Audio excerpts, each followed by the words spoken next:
We saw precipitation yesterday. Today was a little drier, but we've got some heavy rain in our forecast. Okay. Hopefully no flooding, but we know that wet weather is coming our way. We start, though, because I know they are so pretty. Carol. Gosh, Carol's sending these from Bear Lake. Ridiculously pretty. We've hit peak color in the higher elevations, and it's just gorgeous. I just love the Quakies. They really this year have put on a show, and it's so nice to see. This is Powder Mountain. Thanks to James for sharing this one. If you have time, get out there and enjoy our scenic loops. We've got a storm coming this weekend. You could drive on Sunday. Looks like tomorrow is going to be a nice day as well. High color in Logan, Provo Canyon, Guardsman's Pass. Peak color for Mirror Lake Highway. We know that the Alpine Loop is looking really good, and so is Monte Cristo. Some great videos coming out of that area. As you can see right now at the ABC4 studios, low 60s, and we've got a light breeze. Well, that breeze is going to really pick up, and just want to forewarn you that we're heading into cold and flu season, but allergy season is still persistent. We're into fall, which means our weed pollens, ragweed, sagebrush, they're there. And the winds will spread some of that with our moderate pollen on deck Thursday, Friday, and Saturday throughout different portions of the state. Clear skies in southern Utah today. High pressure building from the south and our southwesterly flow, allowing for our numbers to get back to where they typically should be this time of year. Quiet conditions out there on the satellite radar. This will change as we get closer to the end of the work week and into your weekend. Highs today snuck to a 76. 73 is the average in Salt Lake, but we were slightly above that. 70s in northern Utah, 60s in southwestern Wyoming. We saw a few 80s in places like Moab, St. George at 86. That is average, so right on the money where we're supposed to be this time of year, and how quickly we turn things around. It was really soggy yesterday with storms and cooler temperatures, but bounced right back. Tonight, mid 60s with clear skies, dry conditions, and we'll stay right around 60 degrees for the Wasatch Front and those overnight lows. A few outlying areas will drop into the 50s. Cache Valley will be in that arena. 63 tomorrow morning with mostly clear skies and plenty of sunshine.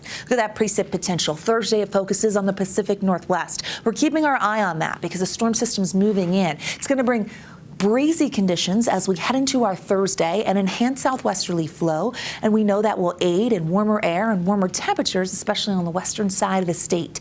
Those winds also increase heading into Friday, but that's when we get a cold front moving through that is going to bring wet weather for northern and central Utah. We're going to watch it closely because it's going to be an unsettled Friday with changes. Temperatures will drop, and then we're going to see storms and more widespread wet weather as we head into the weekend. Here's why.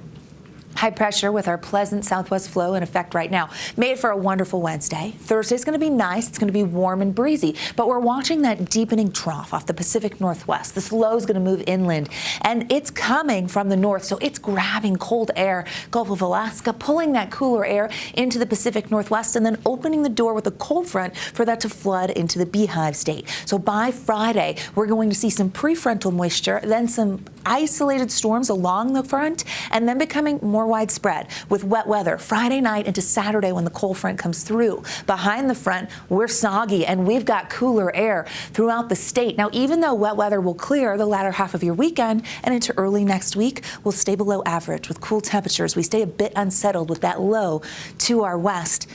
And so we're going to feel very fall-like. Futurecast shows pretty quiet conditions as we get through our Thursday. You're going to notice a little bit of moisture sneaks up on Friday morning. That's ahead of the front with our southwesterly flow. You'll notice more cloud cover when you get up, and as we make it through the day on Friday, we'll see storms beginning to really fill in and taking over and becoming the weather headline for your weekend. Temperatures in the 70s and 80s. We've got low 80s with the help of that southwesterly flow. Along the Wasatch Front, 70s and 80s in eastern Utah and upper 80s in St. George. Like the sunshine, and we have plenty of it for your Thursday. In southern Utah, slight chance as the cold front passes that we get an isolated storm and a little cool down into Saturday with temperatures in the 70s. Here's the Wasatch Front, where you're going to notice those numbers in the 80s. Isolated storms Friday. The cold front comes through later Friday and into Saturday. Saturday brings peak moisture. We're going to get some soggy conditions. It's going to be cool. Temperatures not cool and like this is awesome. I mean, maybe if you like a storm, but cool is in the 60s and then low 60s into Sunday. So a temperature shift there for sure, but kind of cool if you're like, I love the rain. Yeah.